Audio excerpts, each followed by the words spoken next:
దేవుని స్వరము విని వెనక్కాయల సతీష్ బాబు గారు 2001లో ప్రభువుని నమ్ముకొని దేశవ్యాప్తంగా పరిచర్య చేయుచున్నారు. వీరు ప్రభువు సన్నిధిలో కొన్ని వందల గంటలు ప్రార్థనలో వాక్య ధ్యానములో గడుపుచు పరిశుద్ధాత్మ వరములతో వాక్యమును ప్రకటిస్తున్నారు. మీరు దురాత్మచే బాధపడుతుంటే వెంటనే ఫోన్ చేసి ప్రార్థనా సహాయము పొందగలరు. మా ఫోన్ నెంబర్ 8522077077. ప్రభువైన యేసుక్రీస్తు నామమున స్తోత్రం కలుగును గాక. అందరికీ వందనాలు. మనము ఈరోజు ప్రకటన గ్రంథమును ధ్యానించడం మొదలు పెట్టాము. మొదటిగా ప్రకటన గ్రంథము 1వ అధ్యాయము 1 నుండి 8 వచనములు మనము చదువుదాము. యేసుక్రీస్తు తన దాసులకు కనపరచుటకు దేవుడు ఆయనకు అనుగ్రహించిన ప్రత్యక్షత. ఈ సంగతులు త్వరలో సంభవింపనై ఉన్నవి. ఆయన తన దూత ద్వారా వర్తమానం పంపి తన దాసుడైన యోహానుకు వాటిని సూచించెను. అతడు దేవుని వాక్యమును గూర్చియు యేసుక్రీస్తు సాక్ష్యమును గూర్చియు తాను చూసినంత మట్టుకు సాక్ష్యం ఇచ్చాను. సమయము సమీపించినది గనుక ఈ ప్రవచన వాక్యములు చదువువాడును వాటిని విని ఇందులో రాయబడిన సంగతులను గైకొను వారును ధన్యులు. యోహాను ఆసియాలో ఉన్న 7 సంఘములకు శుభమని చెప్పి రాయినది.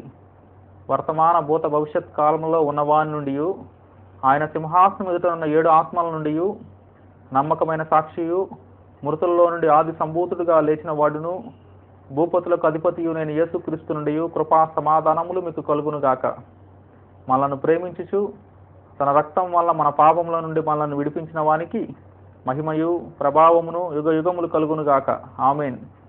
ఆయన మనలను తన తండ్రి యొక్క దేవునికి ఒక రాజ్యముగాను యాజకులను గాను చేసెను. ఇదిగో ఆయన మేఘారూఢుడై వచ్చుచున్నాడు. ప్రతి నేత్రము ఆయన్ను చూచును. ఆయన్ను పొడిచిన వారును చూచెదరు. భూజనులందరూ ఆయన చూచి రొమ్ము కొట్టుకొందురు. అవును, ఆమేన్. అల్ఫాయు ఒమేగయు నేనే, వర్తమాన భూత భవిష్యత్ కాలంలో ఉండువాడను నేనే అని సర్వాధికారియు దేవుడు నాకు ప్రభువు సెలవిచ్చుచున్నాడు. ప్రార్థన చేసుకున్నాం. తల ఉంచినట్లయితే ప్రార్థన. శ్రీ పరలోకపు తండ్రి, మహోన్నతుడ, పరిశుద్ధుడ, యేసు ప్రభా స్తోత్రం నాయన. మమ్మల్ని జ్ఞాపకం చేసుకున్నాం తండ్రి. ఇంతవరకు మమ్మల్ని కాచి కాపాడినందుకు మీకు స్తోత్రం నాయన. మీ వాక్యం వినుచుండగా మీ సహాయం మాకు దయచేయము. ప్రకటన గ్రంథం గురించి మేము ధ్యానించడం మొదలుపెట్టాము నాయన. మీ మాటలు మాకు తెలియచేయము. ఆనాడు మీరు ఏ ఉద్దేశంతో అయితే ఈ గ్రంథమును రాయించారు నాయన, ఆ ఉద్దేశం మీరు గ్రహించినట్లుగా మా జీవితంలో మీ యొక్క ప్రణాళిక చొప్పున నాయన మేము జీవించినట్లుగా మాకు సహాయము దయచేయము. వాక్య ధ్యానంలోకి వెళ్ళబోచుండగా వినగల చెవులను, చూడగల కళ్ళను, గ్రహించగల హృదయమును దయచేయము. మీ పరిశుద్ధాత్మతో మమ్మల్ని నింపుమని యేసునామమున ప్రార్థిస్తున్నాం తండ్రి. ఆమేన్. ప్రకటన గ్రంథము 1వ అధ్యాయము 1 నుండి 8 వచనములు మనము ఇంతవరకు చదివాము. దీని యొక్క ధ్యానమును మనం చూసినట్లయితే మూలవాక్యంగా మనము కొలస్సీ పత్రిక 1వ అధ్యాయము 27వ వచనమును మనం చూడవలసి ఉంది. అన్ని జనులలో ఈ మర్మము యొక్క మహిమైశ్వర్యం ఎట్టిదో అది అనగా మీ యందున్న క్రీస్తు మహిమ నిరీక్షణ అయి ఉన్నాడను సంగతిని దేవుడు తన పరిశుద్ధులకు తెలియపరచగోరి ఇప్పుడు ఆ మర్మమును వారికి బయలుపరచెను. దేవునికి స్తోత్రం కలుగును గాక. రాయబడిన మాట ఏమిటంటే దేవుని మర్మం అనేది ఉంది. ఆ మర్మం ఏమిటంటే క్రీస్తు మహిమ నిరీక్షణ అయి ఉన్నాడు అనేదే మర్మము. దేవునికి స్తోత్రం కలుగును గాక. ఈనాడు మనం చదువుతున్న ప్రకటన గ్రంథం ధ్యానము అంశం ఏం తెలియజేస్తూ ఉంది అంటే యేసుక్రీస్తు మహిమ నిరీక్షణకు కర్త అయి ఉన్నాడు, ఆయనే మహిమ నిరీక్షణ అయి ఉన్నాడు అని దేవుని ఒక వాక్యం మనకు తెలియజేస్తూ ఉంది. దీని గురించి చెప్పాలి అంటే ఈరోజు మన మూల వాక్యము ఏమని చెప్పుకోవాలి అంటే నీ జీవితంలో నీకు నిరాశ కనుక కలిగితే నీలో నిరీక్షణను పుట్టించే యేసు నీకున్నాడు అనే విషయాన్ని ఈరోజు ఊహించాలి అని ఈ వాక్యం మనకు తెలియజేస్తూ ఉంది.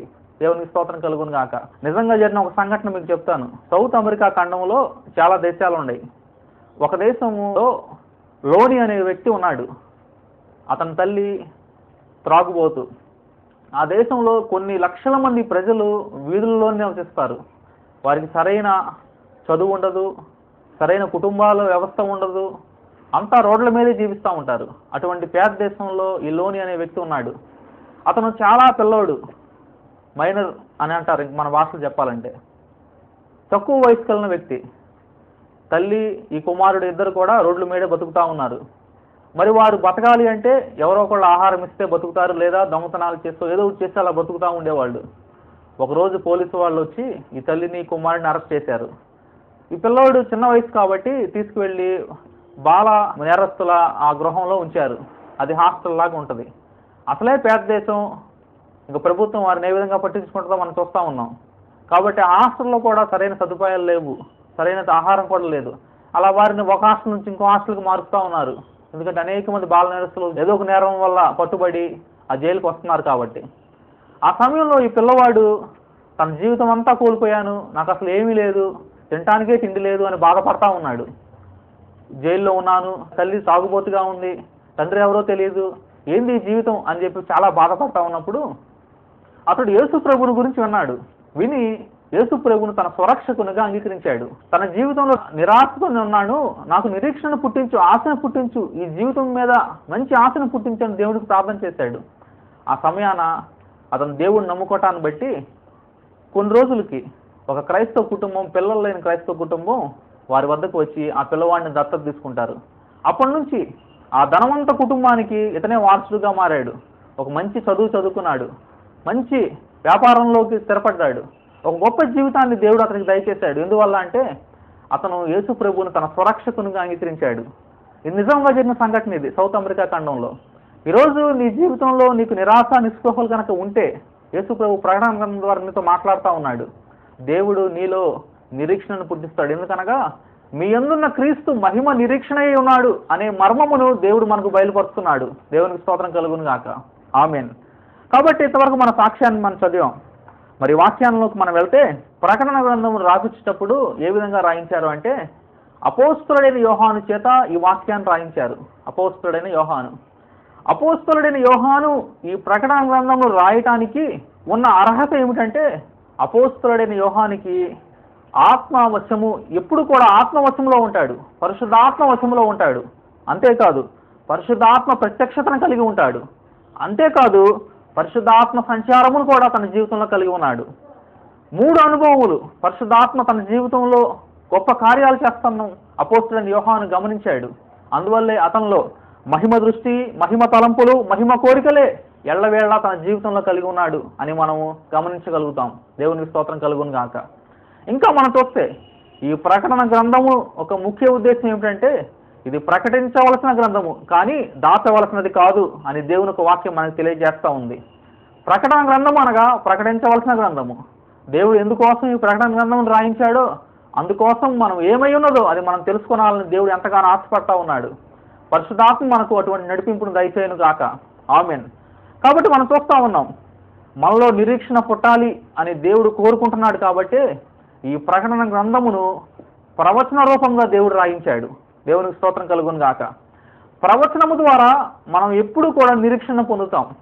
మన జీవితంలో ఏమి జరగబోతుందో, మన జీవితంలో దేవుని ప్రణాళిక ఏమై ఉన్నదో తెలుసుకోవాలి అంటే కేవలం దేవుడు తన ప్రవచనము ద్వారా మనతో మాట్లాడుతూ ఉంటాడు. చాలామంది ప్రవచన వరం నమ్మరు, కానీ ప్రవచన వరం ఉన్నది. ఎందుకనగా పాత నిబంధన కాలంలో యేసుక్రీస్తు కన్య గర్భాన జన్మిస్తాడు అనే ఒక ప్రవచనం ఉంది. ఆ ప్రవచనం కొన్ని వందల సంవత్సరముల తర్వాత యేసుక్రీస్తు జీవితంలో నెరవేరింది. అది ప్రవచనము. ప్రవచనము ఎప్పుడు కూడా నిరీక్షణను పుట్టిస్తుంది. నీ జీవితంలో నీకు నిరాశ ఉంటే దేవుడు నీ కోసం అంటూ ప్రవచనాన్ని ఉంచుతాడు. దేవునికి స్తోత్రం కలుగును గాక. కాబట్టి ప్రకటన గ్రంథము ముఖ్యముగా ప్రవచనముగా రాయబడింది. అనగా ప్రవచనము ద్వారా దేవుడు మనలో నిరీక్షణను పుట్టిస్తాడు అనే వాక్యం మనకి ఈరోజు తెలుస్తూ ఉంది. దేవునికి స్తోత్రం కలుగును గాక.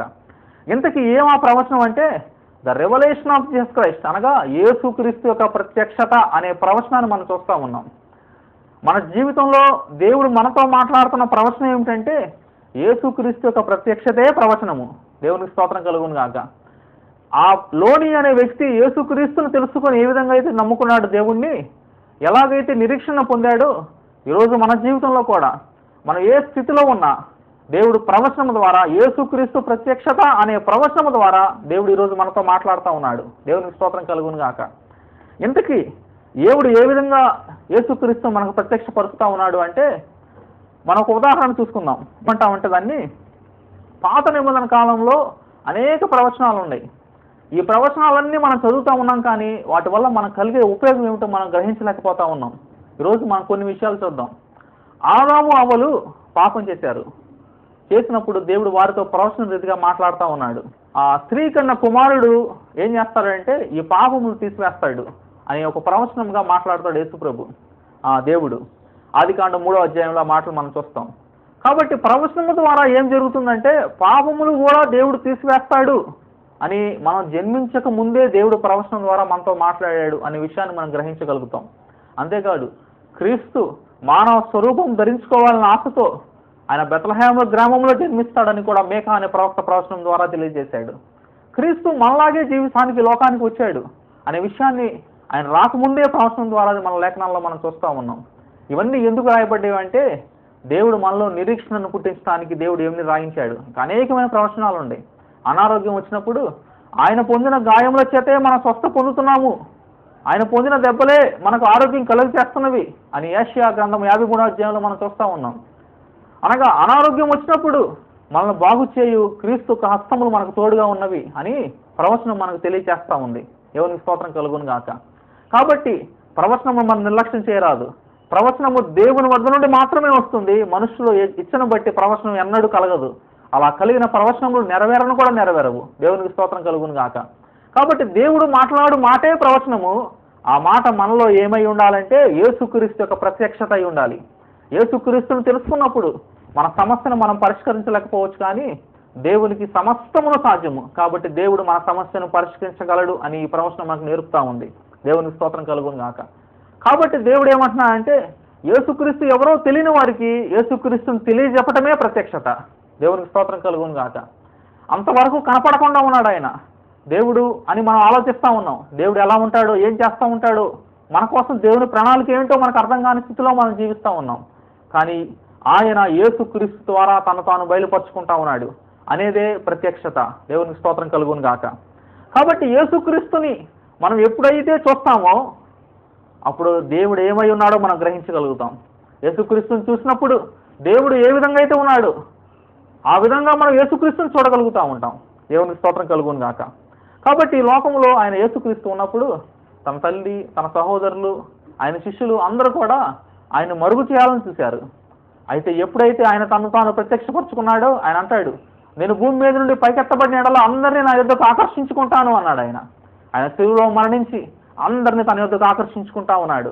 అందరూ యేసుక్రీస్తుని నమ్ముకుంటా ఉన్నారు. చాలా మంది అనుకుంటున్నారు ఇదేదో మత మార్పిడి అనుకుంటున్నారు, కానీ కాదు. దేవుడు తన వద్దకు తన ప్రజలను పిలుచుకుంటా ఉన్నాడు వారి పాపములను రక్షించడానికి అని దేవుని యొక్క వాక్యం మనకు బోధిస్తూ ఉంది. దేవునికి స్తోత్రం కలుగును గాక. కాబట్టి ఆదామవ్వ మొదలుకొని మలాకీ గ్రంథం వరకు రాయబడిన ప్రవచనములన్నీ కూడా మన మేలు కొరకు యేసుక్రీస్తును ప్రత్యక్షపరుస్తూ ఉన్నవి అని మనం గ్రహించవలసి ఉన్నది. దేవునికి స్తోత్రం కలుగును గాక. ఇంకా చూద్దాం. ఈ ప్రవచనము దేవుని వద్ద నుండి వచ్చింది. ఈ ప్రవచనమును, ఈ ప్రకటన గ్రంథమును అపోస్తలుడైన యోహాను రాసెను అని మనం చూస్తూ ఉన్నాం. దేవునికి స్తోత్రం కలుగును గాక. అపోస్తలుడైన యోహానే ఎందుకు రాసెను అంటే అపోస్తలుడైన యోహాను యేసుక్రీస్తుతో పాటుగా నడిచిన వ్యక్తి. అంతేకాదు అతను యవనస్తుడు. 12 మంది శిష్యుల్లో అత్యంత చిన్న వయసు గల వ్యక్తి. అందరూ యవనస్తులను తృణీకరిస్తారు, కానీ యేసుక్రీస్తు తాను ఎన్నడూ తృణీకరించను అని చూపించడానికి దేవుడు ఈ మాటను తెలియజేస్తా ఉన్నాడు. అంతేకాదు అపోస్తలుడైన యోహాను 90 సంవత్సరముల వయసులో ఉన్నప్పుడు ఈ ప్రత్యక్షతను పొంది ఈ గ్రంథమును లిఖించాడని చరిత్ర సాక్ష్యం పలుకుతా ఉంది. దేవునికి స్తోత్రం కలుగును గాక. అంతేకాదు అపోస్తలుడైన యోహాను పరిశుద్ధాత్మతో నింపబడి ఉన్నాడు. ఎప్పుడు కూడా ఈరోజు మనం మాట్లాడుతూ ఉన్నాం, ప్రతి వాక్యాన్ని మనం బోధిస్తూ ఉన్నాం. రక్షణ సువార్తను బోధిస్తున్నాం, స్వస్థ సువార్తను బోధిస్తున్నాం. అంతేకాదు ఆయన యొక్క రక్షణ సంకల్పాన్ని కూడా మనం బోధిస్తూ ఉన్నాం. అంతేకాదు సువార్తను బోధిస్తూ ఉన్నాం. కానీ రాకడ సువార్తకు సంబంధించిన ఈ ప్రకటన గ్రంథమును మనం బోధించడానికి అనేక మంది దైవజనులు వెనకాడుతూ ఉన్నారు. కానీ దేవుడు మాట్లాడుతూ ఉన్నాడు, ఈ ప్రకటన గ్రంథమును బోధించవలసినదే కానీ దాచవలసినది కాదు అని దేవుని సేవకునకు దేవుడు హెచ్చరిక జారీ చేస్తూ ఉన్నాడు. అందుకనగా ఈ ప్రకటన గ్రంథమును రాయుటకు అపోస్తలుడైన యోహాను పరిశుద్ధాత్మతో నింపబడి ఉన్నాడు. ఈరోజు నువ్వు ప్రకటన గ్రంథము చదువుతున్నప్పుడు, పలుకుతున్నప్పుడు, ప్రసంగిస్తున్నప్పుడు పరిశుద్ధాత్ముడు నీకు తోడుగా ఉంటాడని దేవుడు సెలవిస్తా ఉన్నాడు. దేవునికి స్తోత్రం కలుగును గాక. అందుకని ఈ గొప్ప అనుభవం మనం కలిగి ఉన్నప్పుడు మనము కూడా మహిమ దృష్టి, మహిమ తలంపులు, మహిమ కోరికలు కలిగి ఉంటామని దేవుడు మనతో మాట్లాడుతూ ఉన్నాడు. దేవునికి స్తోత్రం కలుగును గాక. ప్రకటన గ్రంథం 1వ అధ్యాయం 1-2 వచనాలు చూసినట్లయితే రాయబడిన మాట చూద్దాం. యేసుక్రీస్తు తన దాసులకు కనపరచుటకు దేవుడు ఆయనకు అనుగ్రహించిన ప్రత్యక్షత. ఈ సంగతులు త్వరలో సంభవింపనై ఉన్నవి. ఆయన తన దూత ద్వారా వర్తమానము పంపి తన దాసుడైన యోహానుకు వాటిని సూచించెను. అతడు దేవుని వాక్యమును గుర్చియు యేసుక్రీస్తు సాక్ష్యమును గుర్చియు తాను చూసినంత మట్టుకు సాక్ష్యం ఇచ్చాను. ఈరోజు మనము దేవుని సేవకులంగా ఉన్న మనము, దేవుని బిడ్డలంగా ఉన్న మనము యేసుక్రీస్తుని గురించి, దేవుని వాక్యమును గురించి, సమస్తమును గురించి మనం సాక్ష్యం ఇవ్వవలసి ఉన్నది. దేవునికి స్తోత్రం కలుగును గాక. అందుకనే ఈ ప్రకటన గ్రంథంలో మనం గట్టిగా పరిశీలన చేస్తే అపోస్తలుడైన యోహాను సుమారుగా 50 సార్లు నేను చూశాను అనే మాట రాశాడు. సుమారుగా 30 సార్లు నేను విన్నాను అనే మాట రాశాడు. అంటే విన్న వాటిని, చూసిన వాటిని ఏమాత్రమును మరుగు చేయకుండా సంఘమునకు అపోస్తలుడైన యోహాను రాస్తా ఉన్నాడు. ఎందుకనగా అతను పరిశుద్ధాత్మ చేత నడిపించబడతా ఉన్నాడు. దేవునికి స్తోత్రం కలుగును గాక. ఈరోజు మీరు, నేను కూడా, అందరం కూడా పరిశుద్ధాత్మ చేత నడిపించబడుతూ ఉన్నప్పుడు దేవుడు తన యొక్క ప్రత్యక్షతను మనకు అనుగ్రహిస్తాడు. అది కూడా ప్రవచనం ద్వారా అనుగ్రహిస్తున్నాడు. ఎందుకనగా మనలో గొప్ప నిరీక్షణ పుట్టించుటకు దేవుడు సిద్ధంగా ఉన్నాడు. దేవునికి స్తోత్రం కలుగును గాక. ఈ యోహాను యేసుక్రీస్తుతో పాటుగా 3.5 సంవత్సరములు పరిచర్యలో పాల్గొన్న వ్యక్తి. యేసుక్రీస్తును స్వయాన చూశాడు, పట్టుకున్నాడు, ముట్టుకున్నాడు. ఆయన చనిపోతున్నప్పుడు అక్కడ సాక్ష్యంగా ఉన్నాడు. ఆయన పునరుత్థానమైనప్పుడు ఆ సమాధిని చూశాడు. ఆయన ఆరోహణ మోగుతున్నప్పుడు అక్కడే ఉన్నాడు. అంతేకాదు ఆయన పెంతకోస్తున్నాడు, పరిశుద్ధాత్మను కుమ్మరించినప్పుడు ఆ మేడగదిలోనే ఉన్నాడు. ప్రపంచమంతటా వాక్యమును ప్రకటించాడు. చివరికి ఆయన సాక్ష్యం నిమిత్తం పద్మాసు దీపంలో చెరలో వేయబడ్డాడు. అటువంటి గొప్ప సాక్ష్యము అపోస్తలుడైన యోహాను కలిగి ఉన్నాడు.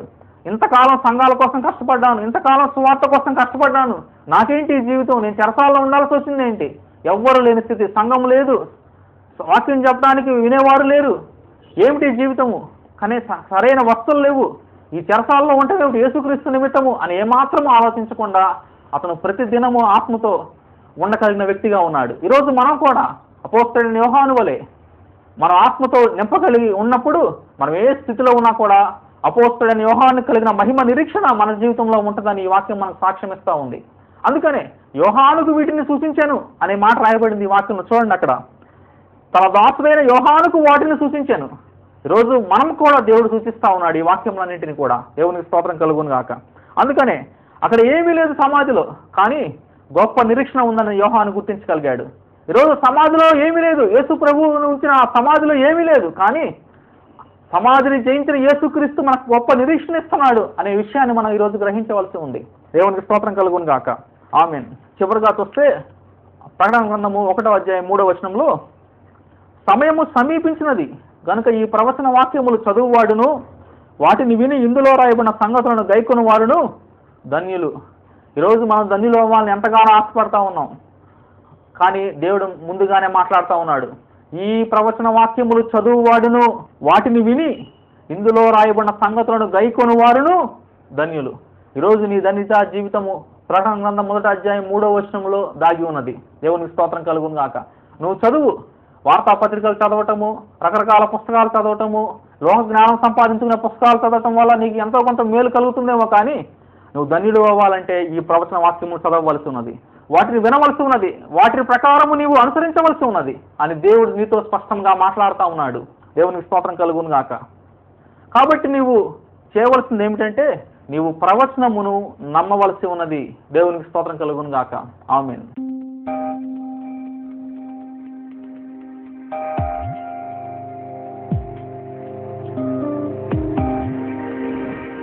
దేవుని బిడ్డలారా, మీకు శుభములు కలుగును గాక.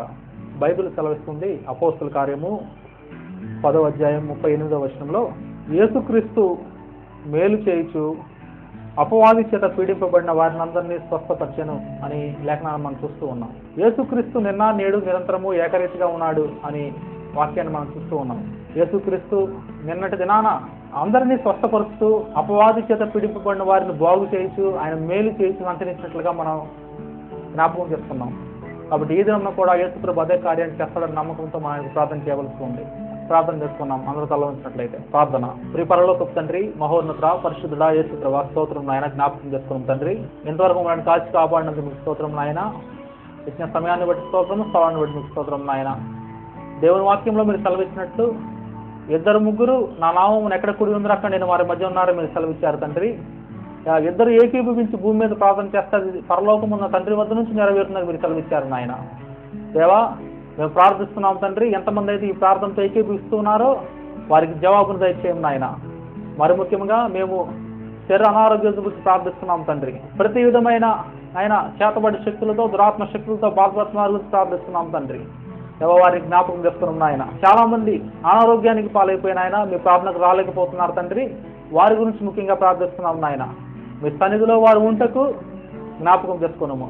ప్రతి విధమైన అనారోగ్యం నుంచి విడుదల దయచేయము.